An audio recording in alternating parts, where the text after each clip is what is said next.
A machine built to rewrite history. A crew handpicked from the best of the best. A mission so classified that even their families were told nothing. They took off, and the world never heard from them again. No distress signal, no wreckage, no answers. But here is what the records don't show. What the officials refused to release, and what one sealed document, buried for decades, finally revealed what really happened. Up there, welcome to World War II Mystery Story, the channel where history's darkest secrets are finally brought into the light. Now, before we go any further, if you are new here and you believe that the truth should never stay buried, come on, friend, hit that subscribe button. Think of it this way: subscribing takes less effort than climbing out of your armchair, and we know that's saying something. We are so glad you are here. And tell us, where in the world are you watching from right now? Drop your city, your country, right there in the comments. It always amazes us how far this community reaches. The year was 1944. The war had reached a turning point, but not the kind that made headlines. Behind closed doors, in facilities that did not appear on any official map, a small group of engineers, military strategists, and government officials were assembling something that had never been attempted before. They called it the Experimental Flight Program. No public announcement, no press coverage, no congressional record, just a project and a deadline. The men behind it believed they were building the future of aerial warfare. They had secured the funding. They had recruited the crew. They had run the calculations, on paper at least, and everything pointed toward one conclusion: it would work. The aircraft itself was unlike anything the Allied forces had produced. It was faster. It was designed to fly at altitudes where enemy radar could not track it. And it carried a payload so sensitive that only 3 people in the entire operation knew its full purpose.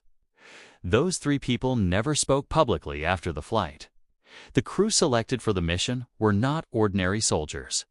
They were specialists, engineers who could also fly, navigators who also understood weapons systems. Each man had been evaluated not just for skill, but for silence. They were told this mission would shorten the war. They were told their names would one day appear in history books. They were told many things. What they were not told was that the aircraft had completed only 2 successful test runs, both at half the intended operational load, and both at half the planned altitude. The men who approved the mission knew this. The documents confirm it. Yet on a cold morning in early autumn, the crew boarded the aircraft, received their final briefing, and prepared for takeoff. The ground crew watched them go. Nobody on that runway ever saw them again. The year was 1944. The war had reached a turning point, but not the kind that made headlines. Behind closed doors, in facilities that did not appear on any official map, a small group of engineers, military strategists, and government officials were assembling something that had never been attempted before. They called it the Experimental Flight Program. No public announcement, no press coverage, no congressional record, just a project and a deadline. The men behind it believed they were building the future of aerial warfare. They had secured the funding. They had recruited the crew. They had run the calculations, on paper at least, and everything pointed toward one conclusion: it would work. The aircraft itself was unlike anything the Allied forces had produced. It was faster, was designed to fly at altitudes where enemy radar could not track it, and it carried a payload so sensitive that only 3 people in the entire operation knew its full purpose. Those 3 people never spoke publicly after the flight. The crew selected for the mission were not ordinary soldiers. They were specialists, engineers who could also fly, navigators who also understood weapons systems. Each man had been evaluated not just for skill, but for silence. They were told this mission would shorten the war. They were told their names would one day appear in history books. They were told many things. What they were not told was that the aircraft had completed only 2 successful test runs. both at half the intended operational load, and both at half the planned altitude. The men who approved the mission knew this. The documents confirm it. Yet on a cold morning in early autumn, the crew boarded the aircraft, received their final briefing, and prepared for takeoff. The ground crew watched them go. There is a particular kind of silence that falls over an organization, when everyone knows something is wrong, but no one says a word. That silence had a name in this program. They called it operational confidence. The documents that surfaced decades later told a story that the official reports had been very careful to avoid. Inside the program, risk was not ignored, it was managed, and managing risk, in this context, meant something very specific. It meant rewriting the language. When engineers flagged structural concerns about the aircraft's airframe, the report that reached senior commanders did not use the word unstable. It used the phrase, performing within acceptable experimental parameters. When the fuel consumption data came back irregular, dangerously so, the technical memo that circulated through the chain of command described it as subject to further optimization. Word by word, danger was being translated into paperwork, and paperwork had a way of disappearing into filing cabinets. The financial architecture of the program made this worse. By the time the crew boarded that aircraft, 3 separate government departments had allocated funding to the project. 2 private contractors had signed performance agreements, and 1 senior military official had personally guaranteed results to a committee that was growing impatient. When that many interests are tied to a single outcome, the people with doubts stop raising their hands, not because they stop having doubts, but because they understand very clearly what raising their hand will cost them. One junior engineer reportedly submitted a formal concern in writing. 9 days before the flight, his memo was received, logged, and filed under resolved. He had not been contacted. No review had taken place. No changes had been made to the aircraft. His concern was not resolved. It was simply reclassified. This is the architecture of institutional risk. It does not look like recklessness from the outside. It looks like process. It looks like documentation. It looks like a system, functioning exactly as designed. But the design itself was the danger. Because a system built to absorb warnings, rather than act on them, is not a safety system. It is a machine. It's for manufacturing false confidence. And that machine was running at full speed. As the aircraft climbed into the clouds, what happened next? It was not an accident. It was the only possible conclusion of decisions made long before that morning. There is a moment in every catastrophe that historians can identify only after the damage is done. A single point in time where the outcome became inevitable. Where every door closed, except one, and that one door led straight into the dark. For this program, that moment arrived 11 days before the flight. It did not announce itself dramatically. There were no alarms, no emergency meetings. No officer standing at the head of a table delivering grave news. It arrived quietly, in the form of a single test result. The aircraft had undergone its final pre-mission systems evaluation, a routine procedure, or what passed for routine inside a program that had normalized the extraordinary. The thermal readings from the engine core came back wrong, not slightly off, critically wrong. The kind of wrong that any engineer with any level of experience would recognize immediately as a stop-everything situation. The lead technician who reviewed the data that evening reportedly sat at his desk for a long time, saying nothing. He understood what the numbers meant. He also understood something else. The mission had already been formally announced to the Oversight Committee. Supply chains had been activated. Personnel had been relocated. 3 generals were expecting a report on their desks within 72 hours of the flight's completion.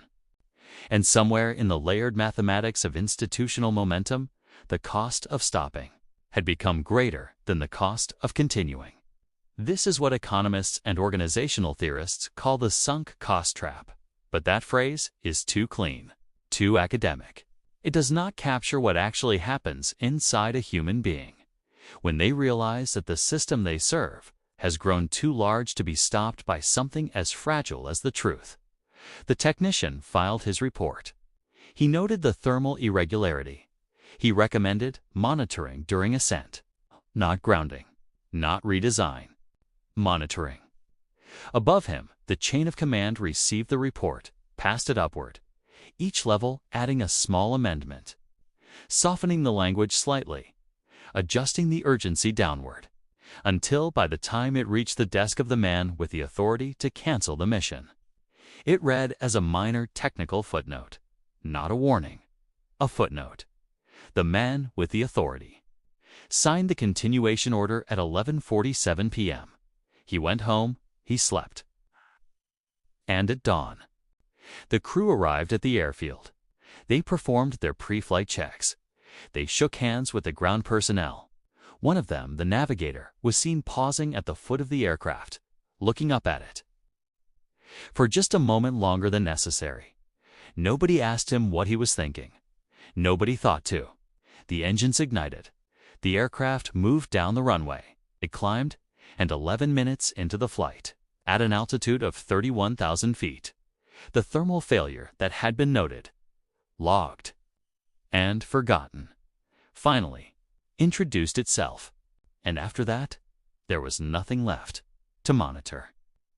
When something disappears at 31,000 feet, the silence that follows is not empty.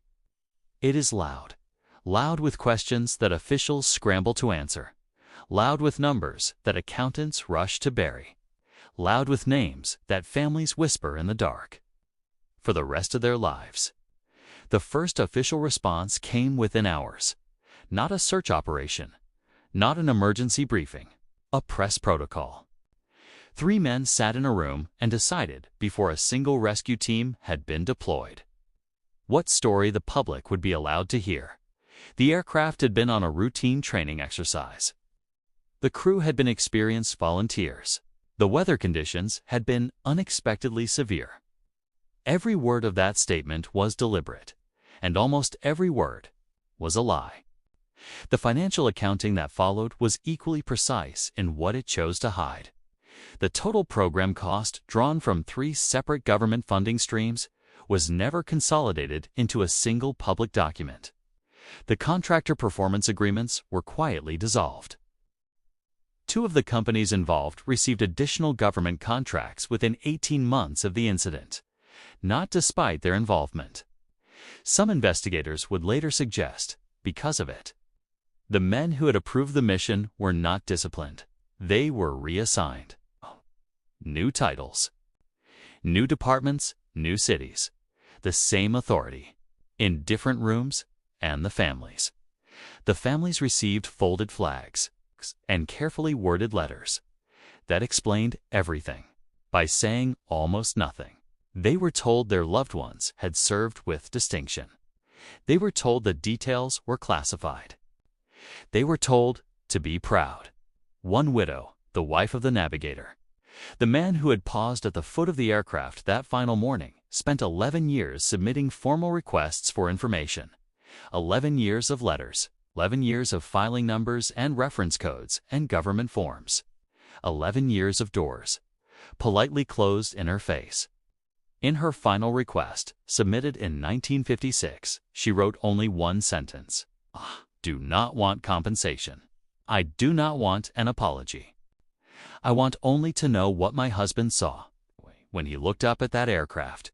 Her request was received, logged, filed under, resolved, the same word they had used for the engineer's warning, the same word. The industry did not collapse after the incident. It adapted. New safety language was introduced into procurement documents. New oversight committees were formed. New protocols were announced at press briefings attended by serious men in serious suits, who spoke seriously about the importance of never letting this happen again. And then, the contracts were signed. The timelines were compressed. The warnings were softened, and the machine started running again. Because that is what institutional systems do. When they are never truly held accountable, they do not reform. They rebrand. They change the terminology, but preserve the architecture. They replace the faces, but protect the structure. They mourn publicly and continue privately. The ledger of this program recorded losses in 3 columns: human lives, public funds, institutional trust. Of those 3, only one was ever honestly counted, and it was not the one that mattered most. The aircraft was never recovered. The full mission file remained classified for decades, and somewhere in a government archive. In a folder that took journalists 30 years to locate sat the thermal report. The one that said stop. The one that was turned into a footnote. The one that was filed under resolved. On the same night that sealed the fate of every man on that flight, the aircraft is gone. The crew is gone, but the system that sent them still very much here. And in our final part, we will show you exactly where to look for it.